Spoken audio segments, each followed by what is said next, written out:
नमस्कार, मैं मोहन। आप देख रहे हैं मोहन ठेठ भारती। उन लोगों से निवेदन है जो इस चैनल पर पहली बार बने हैं, इस चैनल को सब्सक्राइब कर दीजिए बेल आइकन दबाकर।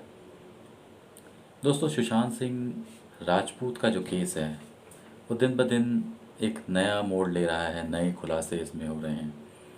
अभी हालों में आपने 2 एक दिन पहले देखा किस प्रकार महाराष्ट्र के एक बड़े नेता, जो कि पूर्व में वहाँ के मुख्यमंत्री भी रहे हैं, श्री नारायण राणे, और उनके पुत्र नीलेश राणे जो कि सांसद हैं, किस प्रकार से उन्होंने वर्तमान उद्धव ठाकरे सरकार पर आरोप लगाए हैं। बल्कि इतना ही नहीं, यहाँ तक कह दिया है कि किस प्रकार इस सरकार द्वारा एक साजिश करी गई है सुशांत सिंह राजपूत की हत्या के लिए। और अब वो समय आ गया है कि सरकार तथ्य छुपाना चाहती है, सबूत मिटाना चाहती है। इसीलिए जो मुंबई पुलिस है वो उनके दबाव में काम कर रही है। आप पहले नारायण राणे जी का भाषण सुनिए, उस कॉन्फ्रेंस को सुनिए जो उन्होंने कही है। उसके बाद आप नीलेश राणे का एक इंटरव्यू जो उन्होंने अंजना ओम कश्यप को आज तक में दिया था उसको सुनिएगा। आज सीबीआई इंक्वायरी के लिए बिहार सरकार ने रिकमेंड कर दिया है। इसे कैसे देखते हैं? क्या महाराष्ट्र सरकार सही से इन्वेस्टिगेशन नहीं कर रही, किसी को छुपाने की कोशिश कर रही है? नहीं, तो मैं तो ये कहना चाहता हूँ, महाराष्ट्र सरकार जो आज है वो गुनेगार को प्रोटेक्शन दे रहे हैं, बचाने की कोशिश कर रहे हैं। असली गुनेगार मैं समझता हूं 3 पार्टी का सरकार है, दूसरे 2 पार्टी के लोगों ने करने नहीं देना चाहिए। इस तरह की मर्डर करना और आत्महत्या करके करना ये लोगों का धंधा है। काफी लोगों के साथ हुआ है। अब पुलिस लोग के मदद से ही ये सब छुपा देते हैं। बिहार सरकार ने जो सीबीआई की मांग की है वो रास्ता है,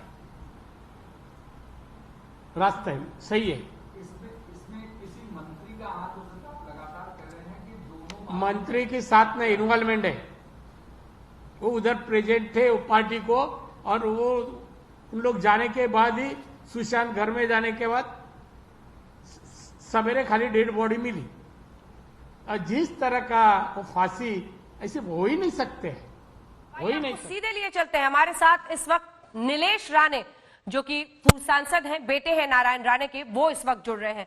नीलेश जी, धन्यवाद आपका आज तक पर आने के लिए। सूरज पंचोली कह रहे हैं कि आपके पिता ने जिस पार्टी का जिक्र किया है, ऐसी किसी पार्टी में वो गए ही नहीं है।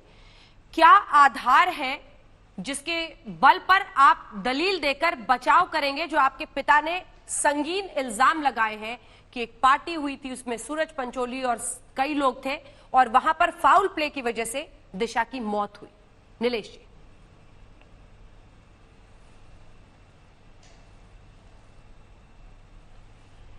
पहले तो मेरे पिता ने जो आरोप किए हैं वो मैंने सुने हैं, और उसके पहले से मैंने आरोप करना चालू किया था जी।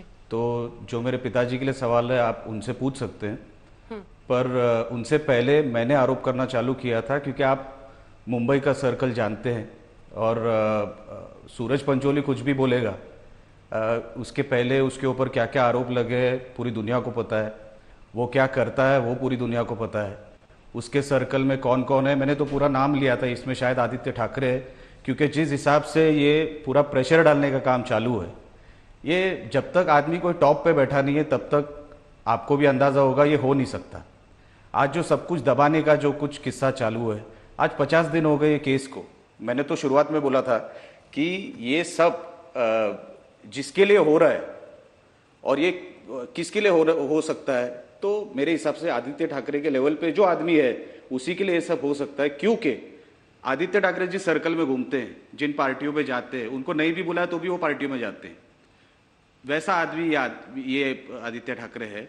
और मुंबई में आप ये सर्कल में घूमोगे तो आपको अलग से कुछ जानकारी किधर से लेने की जरूरत नहीं है। आपको सही सही जो लोग बोलते हैं उनके हिसाब से हम नीलेश जी। आपको या जो कुछ राणे साहब ने कल बताया वो उनके हिसाब से उसे बताया होगा, पर नीलेश- मेरी ये हाँ, मतलब मैंने पहले से कहा है, हाँ। आदित्य ठाकरे को, वो आदित्य ठाकरे ने जो अपना पावर का गैर इस्तेमाल करके शायद वो केस को दबाने की कोशिश करे, किसी को बचाने की कोशिश कर रहे हैं, वो सीबीआई की इंक्वायरी होगी तो सब कुछ पता चलेगा।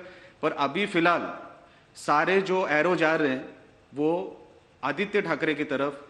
ये सूरज पंचोली उसमें से एक प्यादा होगा या नीलेश- उसके घर पे पार्टी होगी, ऐसे आदित्य ठाकरे हफ्ते में 4 रात को कहीं ना कहीं पड़ा ही होता है। वो डीनो मोरिया के घर पे भी पड़ा होता है और 4 लोगों के घर पे पड़ा होता है। वो किसके घर पे क्या हुआ था वो सीबीआई की इन्वेस्टिगेशन एजेंसी काम करेगी, मैं उसमें काम नहीं कर ठीक है, सकता।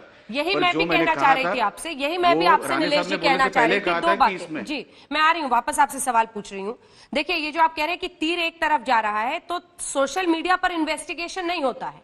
इन्वेस्टिगेशन या तो पुलिस करती है या आप सीबीआई करेगी। आखिर कोई तो आपके पास सबूत या प्रमाण होगा। आप जिनका नाम ले रहे हैं उन्होंने तो सीधे कहा है कि ये सड़क छाप पॉलिटिक्स है। सोशल मीडिया पर, व्हाट्सएप पर एक साजिशन, एक खबर फैलाई जा रही है और उसके जरिए बदनाम करने की कोशिश हो रही है, जानबूझकर कीचड़ उछाला जा रहा है। बिना सबूत के आप एक जो मंत्री है व्यक्ति इस इनको वक्त ही क्यों सरकार बदनाम किया जा में, रहा उस पर कैसे इल्जाम लगा सकते हैं? नहीं, उस पर इसके लिए इल्जाम लगा रहे हैं या जो भी हम लोग कह रहे हैं वो इन्वेस्टिगेशन एजेंसी काम करेगी। मेरा सिर्फ इतना ही कहना है या हमारा सिर्फ इतना ही कहना है। ये सारे, अभी आप मुंबई का सर्कल जानते होंगे नहीं जानते होंगे मुझे पता नहीं, पर बहुत सारी चीजें बाहर की बाहर पता लग जाती है। अभी 50 दिन से एफआईआर फाइल नहीं होता है मुंबई में, पटना से केस जाती है सीबीआई के पास। अभी महाराष्ट्र पुलिस के ऊपर किसी का तो दबाव होगा। अच्छा, दिशा सालियन या जो भी उनके वो पीए का नाम था उनकी सुसाइड हुई या जो भी उनको डिक्लेयर किया गया कि इनकी सुसाइड हुई, इन्वेस्टिगेशन नहीं होनी चाहिए? एफआईआर नहीं होती है 50 दिन, जो लड़की बेचारी सुसाइड से गई कि नहीं वो जनता को, वो लोगों को पता नहीं चलना चाहिए? अच्छा, ये पावर का गैर इस्तेमाल कुछ भी करेंगे क्या? क्योंकि कोई इनके खिलाफ बोल नहीं सकता तो ये लोग दबा देंगे। आज क्या हो रहा है 50 दिन से? आज 50 दिन से वो केस को ढकने का काम चल रहा है। रोज आदित्य ठाकरे बैठेगा उधर शिवाजी पार्क में, लोगों को बुलाएगा और वहां पे लोगों को बताएगा कि केस ऐसे घुमा दो, लोग इनके ऊपर डाल दो। ऐसा कब तक चलेगा? हम तो यही मांग कर रहे हैं, हमने व्हाट्सएप और इससे मांग नहीं की है, इसमें से सीबीआई की जांच होनी चाहिए, ये हमारी मांग है। अच्छा, लोग जो बोलते हैं वो कहीं ना कहीं तो बाहर आएगा ही, इसमें से मैं बोलूं या कहीं कल कोई और बोलेगा। अच्छा, ये जो मैं आज बोल रहा हूं या आज राणे साहब जो बोल रहे हैं, ये तो और 50 लोग बोल रहे हैं। इसमें से मैंने अकेले को किसी को 50 टारगेट लोगों के करने के बोलने हिसाब से में नहीं बोला है। सर, आज 50 आदित्य लोगों के ठाकरे बोलने जो सर्कल में और घूमता है, आदित्य ठाकरे जो सर्कल में उठता बैठता है, बीजेपी का, एक सेकंड सर, 50 लोगों के बोलने में, व्हाट्सएप पर फैलाने में और एक पूर्व सांसद के बोलने में, आप बीजेपी के नेता हैं, तो आप जो बोलेंगे अगर कल को वो कानूनी कार्रवाई करे, क्योंकि उन्होंने खुलकर तो प्रेस स्टेटमेंट दिया है, आप तो फिर एफआईआर नहीं उसमें लेते क्या हो तो कहेंगे? और कहां कर, हम लोग कहां जाएंगे? आप मुंबई पुलिस एफआईआर नहीं ले सकती तो लोग कहां जाएंगे?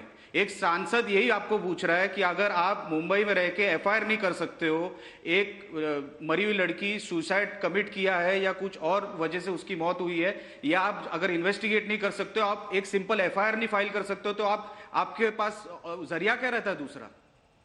पर आप तो हत्या, आरोप करोगे क्योंकि देखिए, हत्या का मैंने आपको आरोप पहले क्यों भी बोला लगाया? था, ये सब सारी, सुशांत सिंह ये सब राजपूत जो के सारी मामले चीजें होती में हैं। नारायण जी ने खुलकर हाँ? कहा कि ये हत्या है। सर, हत्या कैसे है? अगर कोई वजह हो तो आप समझाएं, हमारे दर्शक भी सुनेंगे, क्योंकि वो वो भी दिख रही है समझेंगे। ना, वो तो दिख ही रही है। कैसे? अभी तक कोई फुटेज बाहर नहीं आया है। अच्छा, जो फॉरेंसिक का काम होना चाहिए था, अच्छा लटकी हुई बॉडी का फोटो अभी तक किसी ने देखा नहीं, ठीक है।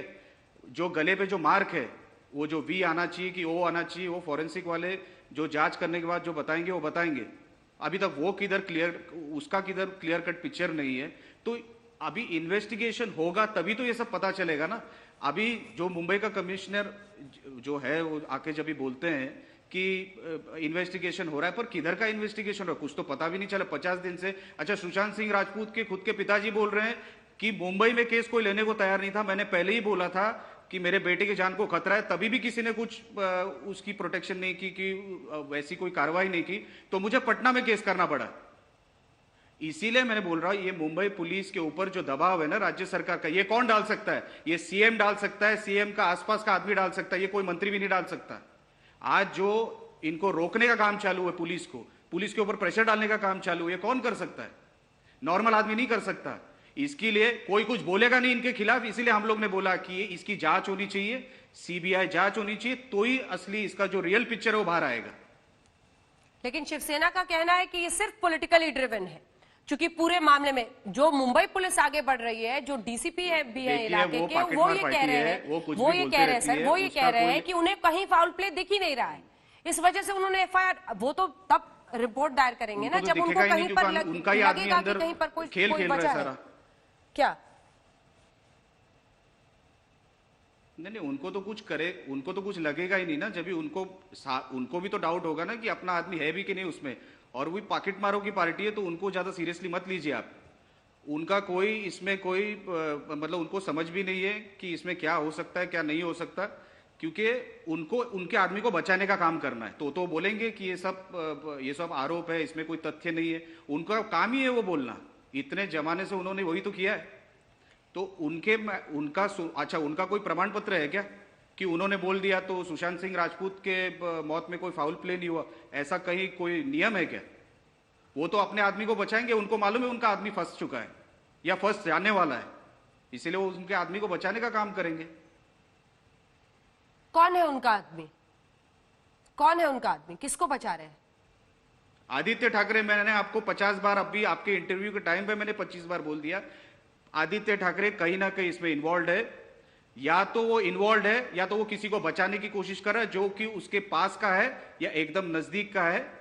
ये 101% इसमें कोई ना कोई, इसमें मेरे मन में कोई डाउट नहीं, हमारे मन में कोई डाउट नहीं है। 101% आप फुटेज देखोगे या कोई भी आपको जानकारी, या जब ये इन्वेस्टिगेशन बाहर आएगी, कहीं ना कहीं आदित्य ठाकरे का नाम निकलेगा, वो किसी को बचाने की कोशिश कर रहा है उसका बाहर नाम निकलेगा। आपको एविडेंस, ये जो 50 दिन में शायद जो एविडेंस इन लोग ने डिस्ट्रॉय कर दिया होगा, पता नहीं इन लोग ने क्या अभी तक उन लोग ने सब बदला होगा या उन लोग ने डिस्ट्रॉय कर दिया होगा, अभी तक उसकी जानकारी नहीं है, वो तो इन्वेस्टिगेशन में बाहर आएगा अगर आने वाला हो तो।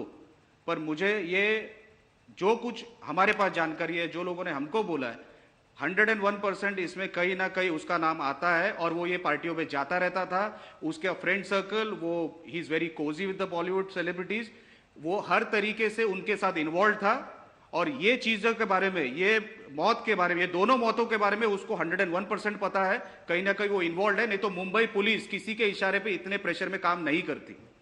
बहुत संगीन आरोप लगा रहे हैं नीलेश राणे आप, और हो सकता है इसके बाद आदित्य ठाकरे लीगली भी सोचे। मैं Day 1 से लगाता हूं उनके ऊपर। लेकिन सवाल यह है कि जब आप खुलकर इस तरह के आरोप लगा रहे हैं, तो सिर्फ हियरसे पर कोई बॉलीवुड की पार्टीज में जाता है, आप भी हो सकता है जाते हो, कई लोग हैं मुंबई में, कौन सा ऐसा नेता है जो बॉलीवुड वालों से संपर्क में नहीं रहता है? मुंबई पुलिस उनसे एनुअल फेस्टिवल कराती है, तमाम बॉलीवुड स्टार्स, या किसी से भी पूछताछ कर लीजिए, बॉलीवुड के स्टार्स तो मुंबई पुलिस के फंक्शन में हर साल परफॉर्म करते हैं, तब इस नियम से तो फिर फेयर इन्वेस्टिगेशन हो ही नहीं सकता है। तब तो हम सब पर ही उंगली उठा सकते हैं कि ये सभी मिले हुए हैं। प्रमाण देना होगा ना, सबूत देना होगा। बोल रहा हूं आपको, कोई तो एविडेंस होगा आपके पास। इसके लिए सबूत इन लोग छुपाने की कोशिश कर रहे हैं। अंजना जी, मैं आपको वही बोल रहा हूँ, ये लोग सबूत छुपाने की कोशिश कर रहे हैं, या तो इन लोग ने सबूत छुपा दिया है, इन लोग मैटर को डाइवर्ट कर रहे हैं, एविडेंस को डिस्ट्रॉय कर रहे हैं। ये 50 दिन उन्होंने वही काम किया। रोज बैठ के शिवाजी पार्क में इनकी मीटिंगें होती है, अलग अलग लोग इनके मीटिंगों में आते हैं, उनको बताया जाता है कि क्या करना है, उनको एविडेंस कैसे छुपाना है, किसी के ऊपर कैसे इल्जाम डालना है, ये सारी चीजों की प्लानिंग होती है। और इसमें मुंबई पुलिस के ऊपर इतना प्रेशर डालने वाला काम सिर्फ सीएम ऑफिस या सीएम का कोई नजदीक का आदमी कर सकता है, नहीं तो इतनी इन्वेस्टिगेशन को दबाने का काम, हम भी सरकार में रहे, हम भी एक सीएम के लड़के, हमको पता है इतना प्रेशर डालने का काम कोई मंत्री का भी नहीं, किसी मंत्री की इतनी औकात नहीं है कि इतना प्रेशर पुलिस के ऊपर डाले। ये सिर्फ सीएम का काम है, सीएम के ऑफिस का काम है, सीएम के आदमी के, मतलब सीएम के नजदीक के आदमी का काम है, नहीं तो इतनी पुलिस प्रेशर में आकर कभी काम नहीं करती कि एक सिंपल एफआईआर भी नहीं लेती है। इतना कोई काम नहीं करता है पुलिस प्रेशर में, ये प्रेशर में है। इसीलिए हम लोग बोल रहे सारे सबूत बाहर आने चाहिए। जो कोई इसमें आरोपी है, जो कोई इसमें क्रिमिनल है, जिसने ये क्राइम किया है, उसको सख्त से सख्त सजा मिलनी चाहिए। पूरे देश का मामला हो गया है, अब ये सिर्फ मुंबई शहर का मामला नहीं है, पूरे देश का मामला हो गया, उसको सख्त से सख्त सजा मिलनी चाहिए। वो भले आदित्य ठाकरे हो, वो भले कोई भी उसका नजदीक का आदमी हो, वो पार्टियों पर गया हो, वो पार्टियों पर नहीं गया हो, वो सारी चीजों की जांच सीबीआई के माध्यम से हो जानी चाहिए। और जो कोई इसमें असली जो क्रिमिनल है, जो कल्प्रिट है, उसको सजा मिलनी चाहिए।